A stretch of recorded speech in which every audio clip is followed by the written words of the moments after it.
సంబంధం లేదు, కేవలం చదివించాం, ఆర్థిక సహకారాన్ని మాత్రమే అందించారు. ఎందుకంటే మానవతా దృష్టితో నాకు అవకాశం ఉంది, వాళ్ళకి అవకాశం లేదు, ఇది మంచి క్షేత్రము, ఇక్కడ ఏదో కాస్త విత్తనం వేస్తే ఫలిస్తుంది, సమాజానికి అంత ఉపయోగపడుతుంది అనే భావన తప్ప ఈ ఆలోచన లేదు. చదివించిన తర్వాత లక్ష్మీ పార్వతి గారే నేను మిమ్మల్ని ప్రేమించాను, ఆరాధించాను, నన్ను పెళ్లి చేసుకోండి అని ఆవిడ వీరగంధం సుబ్బారావు గారిని అడిగిందట. అక్షర సత్యం, ఆత్మసాక్షిగా ఆవిడ ప్రోత్సహించి, ఎందుకంటే వివాహానికి ప్రోత్సహించి, మీరే నాకు సర్వస్వం, మీరు లేకపోతే నేను చచ్చిపోతాను అని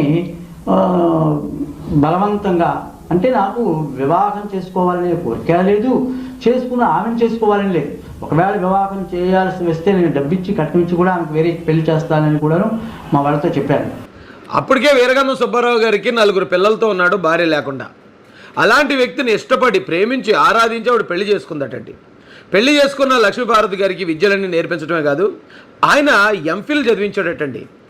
ఎంఫిల్ చదివించడానికి హైదరాబాద్ పంపిస్తే ఈవిడ ఎంఫిల్ చదువుతూనే మాటికి వెళ్ళి ఎన్టీఆర్ గారిని కలుసుకుంటూ ఆయనతో పరిచయం పెంచుకుని ఈయనకి ద్రోహం చేసిందని చెప్పి పాపం వీరగంధం సుబ్బారావు గారు బాధపడుతున్నారండి. ఈవిడ ఎంఫిల్ చేయడానికి అక్కడ తెలుగు విశ్వవిద్యాలయంలో దోణప్ప గారి సహకారంతో అక్కడ చేర్పించాను. అయితే అక్కడ ఉండడం మొదలెట్టిన తర్వాత అప్పుడప్పుడు అక్కడికి వెళ్ళడం, ఆయన దగ్గరికి వెళ్ళడం, పరిచయాలు పెంచుకోవడం ఇలా జరుగుతుంది. చాలామంది అన్నారట, ఏవయ్యా ఎందుకయ్యా చదివిస్తున్నావు నువ్వు ఆడవాళ్ళని, మహిళలకు చదువు అవసరం లేదు, నువ్వు అక్కడ చదివించడం వల్ల ఆవిడ వెళ్ళి అత్తమాటు ఎన్టీఆర్ గారిని కలుస్తుంది, నీకేమైనా ప్రమాదం వస్తుందేమో చూసుకో అంటే ఈయన ఏం చెప్పాడో తెలుసా అండి? ఆడవాళ్ళకి పెళ్ళైన తర్వాత చదువు పైకి తిప్పడం బాగాలేదు. నేను అప్పటి నా భావన ఏమిటంటే,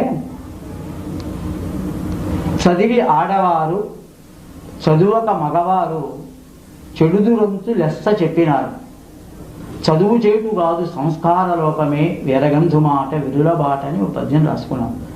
స్త్రీ చదివితే చెడిపోయిందా, చదవకపోతే చెడిపోయిందా కాదు, వాళ్ళ భయభర్తతో వస్తుంది.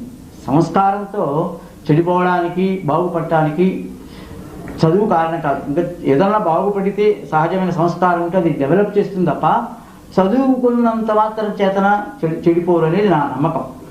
ఎంత ఆదర్శవంతంగా చెప్పాడో ఒకసారి ఆలోచించండి. తప్పు అనేది మనం చదివించడం వల్ల, ఇంట్లో కూర్చోబెట్టడం వల్ల జరగదు, వాళ్ళ క్యారెక్టర్ వల్ల జరుగుతుంది. కాబట్టి ఆడవాళ్ళకి చదువు ఉండాలి అనే గొప్ప లక్ష్యంతో ఆ రోజుల్లోనే పాపం ఆవిడని ఎంఫిల్ చదివించడానికి పంపిస్తే ఈవిడ చేసిన మోసానికి అలాంటి మహిళా పక్షపాతి అయిన వీరగంధం సుబ్బారావు గారు కూడా రియలైజ్ అయ్యి, పెద్దలు ఊరికే చెప్పరు చదివించొద్దన్నారు, నేను అనవసరం చదివించాను, చదివించడం వల్ల నాకు ఈ ముప్పి వాటిల్లిందని చెప్పి ఆయన కూడా బాధపడే పరిస్థితికి లక్ష్మీపార్వతి గారు తీసుకొచ్చారండి.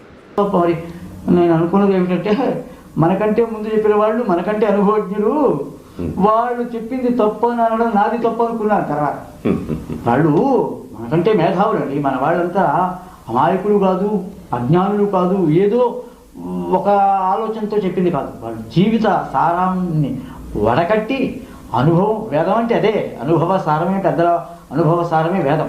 అలాగే పోసాని కృష్ణమూర్తి గారు ఇంకో మాట అన్నారు, ఈవిడ వెంటబడలేదు, ఎన్టీఆర్ గారే ఈవిడిని పెళ్లి చేసుకుంటావా అని అడిగారు అని ఎన్టీఆర్ గారి మీద ఒక దారుణమైన విషప్రచారం చేశాడు పోసాని కృష్ణమూర్తి. ఎన్టీ రామారావు గారి దగ్గరకు లక్ష్మీపార్వతి గారు వచ్చారు, ఆమె రాలా, ఆయన్ని రప్పించుకున్నాడు. కానీ వీరగంధం సుబ్బారావు గారి మాటల్లో ఈమె తరచూ వెళ్ళి ఎన్టీఆర్ గారిని కలుస్తూ నీ జీవిత చరిత్ర రాస్తాను, లేకపోతే మరోటి చేస్తానని ఈవిడే అప్రోచ్ అయిందని సాక్షాత్తు లక్ష్మీపార్వతి గారి భర్త ఆయన సాక్షిస్తున్నాడు. హరికథ ఏర్పాటు చేశారు రాష్ట్ర అవతరణోత్సవాల్లో. ఆ కథకు వెళ్ళడం, లాస్ట్లో మరి ముఖ్యమంత్రి గారు సన్మానం చేస్తారని లాస్ట్ వరకు ఉండమన్నారు. అక్కడ కూడా ఈ కథలో ఈ మామూలు ఈ ప్రసంగాలు వస్తుండే. అలా వస్తున్న సమయంలో అక్కడ ఈ తెలుగుదేశం పార్టీ నాయకులందరూ కథ విని ఆయన వచ్చిన తర్వాత ముఖ్యమంత్రి గారితో చెప్పారు, ఏమండి సుబ్బారావు గారు చాలా అద్భుతంగా చెప్పారండి రాత్రి కథ, చాలా బాగా జరిగింది అని చెప్పారు. సరే ఆయన పిలిపించారు, మేమిద్దరం వెళ్ళాము.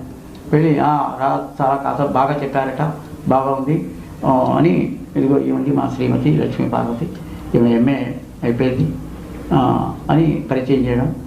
అక్కడి నుంచే ఎప్పుడైనా హైదరాబాద్ వెళ్ళడం రావడం జరుగుతుంది. అదే వీరగంధం సుబ్బారావు గారు లక్ష్మీపార్వతి గారి గురించి ఏమన్నారు తెలుసండి? ఈ రోజున వీళ్ళంతా కూడా లక్ష్మీపార్వతి గారు చాలా గొప్ప వ్యక్తిత్వం కలిగిన మహిళ, చాలా గొప్ప మహిళ అని చెప్తున్నారు. కానీ ఇదే మహిళ కోసం వాళ్ళ సొంత భర్త ఏం చెప్పాడంటే, ఈవిడ ఎన్టీఆర్ గారితో వెళ్ళిపోతుంది చూసుకోవయ్యా అంటే చూసుకోవయ్యా అని చెప్పి స్థానికులు అన్నారట. అంటే దానికి వీరగంధం గారు అన్నారట, దేవుడు నాకు విడుదల కలిగిస్తున్నాడు, ఇంత దారుణమైన మాయలతో నాకు సంబంధం తెగిపోతున్నందుకు నేను ఆనందించాలి, పామును ఎవడైనా పక్కన పడుకోబెట్టుకుంటాడా అన్నాడు ఆయన. అంటే దాని అర్థం ఈ లక్ష్మీపార్వతి గారు అనే ఈ వ్యక్తిని, ఈ మహిళని పాముతో పోల్చాడు సొంత భర్త. నాకెందుకు అసలు నా భగవంతుడు ఏదో పుణ్యం వల్ల నాకు ఈ బంధం తెంచి స్వేచ్ఛ ఇస్తుంటే నేను ఎందుకు కాదనాలి? ఒకవేళ బలవంతంగా తెచ్చుకుంటే మాత్రం ఆమెతో కాపురం చేయగలమా? పామును ప్రక్కలో పెట్టుకున్నట్టే కదా, దానివల్ల నేను ఆనందాన్ని పొందగలనా, మనశ్శాంతితో జీవించగలనా? నాకెందుకు? పోసాని కృష్ణమురళి అన్నట్టు ఎన్టీఆర్ గారు ఆ వెనక పడలేదట. పడలేదనే మాట వీరగంధం సుబ్బారావు గారు చెప్పారు. ఆయనకి ఈవిడ ఒక లెక్క, ఈవిడెళ్ళి అప్రోచ్ అయింది తప్ప ఆయన ఏ రోజు పట్టించుకోలేదు అని ఎన్టీఆర్ గారి వ్యక్తిత్వానికి ఫిదా అయిపోయాడు ఆయన. ఎన్టీఆర్ గారి మీద కేసు పెట్టమని అప్పట్లో ఉన్న ప్రతిపక్షాలు ఆయన్ని ఒత్తిడి చేసినా కూడా ఇది ఎన్టీఆర్ గారు తప్పు కాదు, ఆయన ఇలాంటివి చేసే మనిషి కాదు, కాబట్టి నేను ఆయన మీద కేసు పెట్టను అని చెప్పి ఎన్టీఆర్ గారి మీద ఆయన గౌరవాన్ని చాటుకున్నాడు ఆయన. అయితే కొంతమంది అంటారు, ఏమండి ఆయన అలాంటి వాడు, ఆయన దగ్గరికి మీరు ఇది జరిగిన తర్వాత నేను చెప్పాను ఒకే మాట, ఆయన్ని అనుమానిస్తే దేవుడిని అనుమానించినట్టు. 70 సంవత్సరాల వయస్సు, కాషాయ గుడ్డలు, మరి అందరూ నా తోబుట్టువులు, చెల్లెళ్ళు, అక్కలు అని చెబుతున్న ఒక బాధ్యత గల గొప్ప వ్యక్తి ఇలాంటి అల్పమైన దానికి పాల్పడతాడని అనుకుంటే నా సంస్కారం నాదే కదా, ఇప్పుడు కూడా ఆలోచించడానికే వీలేని పరిస్థితి. ఆయన తెలుసు వీరగంధం సుబ్బారావు గారికి ఇదంతా జరిగింది ఎవరి వల్ల జరిగింది. ఎందుకంటే సేమ్ ఇదే లక్ష్మీపార్వతి గారు వీరగంధం సుబ్బారావు గారిని కూడా అలాగే ఒప్పించారట. నేను మిమ్మల్ని ప్రేమించాను, మీరు లేకపోతే నేను బ్రతకలేను, మీరే నాకు సర్వస్వం అని పెళ్ళైన 4 పిల్లలు ఉన్న వీరగంధం సుబ్బారావు గారిని ఒప్పించిన ఈ లక్ష్మీపార్వతి గారు అదే స్కీము ఎన్టీఆర్ గారి దగ్గర కూడా పాటించిందని చెప్పి సాక్షాత్తు వీరగంధం సుబ్బారావు గారు చెప్తున్నారండి. అది మేము చెప్పింది కాదు. నేను చనిపోతాను అని కూడా అన్న మాటలు మీరు ఇందాక ఉదహరించారు. అదే మాటలు మీతో ఏవైతే మాటలు ఆడిందో అవే మాటలు రామారావు గారి దగ్గర కూడా మాట్లాడిన మాటలు మనకు తెలుసు.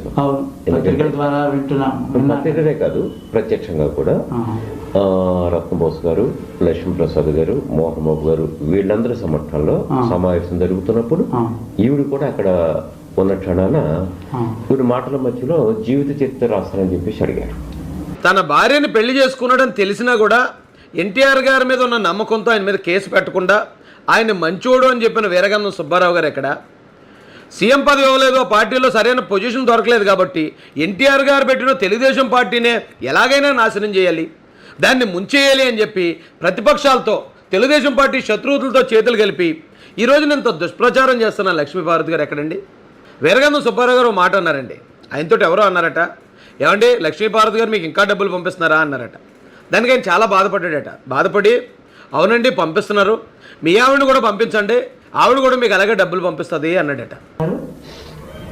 మీకు ఇప్పుడు కూడా డబ్బు పంపిస్తుందా అన్నాడు. ఎవరండి అన్నదే ఆవిడ పంపిస్తుందట కదా, పంపిస్తుందా అన్నాడు.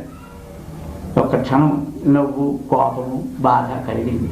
తనకు పంపిస్తుందయ్యా, నువ్వు కూడాను ఆ పని చేయి, చంద్రబాబు గారి దగ్గర ఇంకా డబ్బు ఎక్కువ ఉంది, నువ్వు భార్య బాగుంది మంచిదే కదా, పంపించవయ్యా. ఇంకంతే, మళ్ళీ నోరు ఎత్తరావాడు.